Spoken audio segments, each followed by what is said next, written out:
তাড়াতাড়ি আমি স্কুলের জন্য রেডি হয়ে যাই, তাড়াতাড়ি করে রিমির জন্য নাস্তাটা বানাতে লাগবে। এই তো আমি রেডি হয়ে গেলাম। মা দিছো?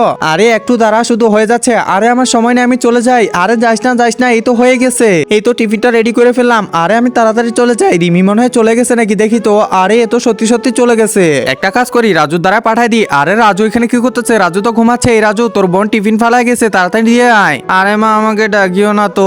আরে এ তো ঘুমাচ্ছে, কি করব? আচ্ছা থাক, আজকে না খেয়েই থাকুক। আমি তাড়াতাড়ি এটা প্লেটে নিয়ে নেই। আরে কি ব্যাপার, টিফিন বাটিটা আবার কোথায় চলে গেল? নিশ্চয় রাজু নিয়ে গেছে।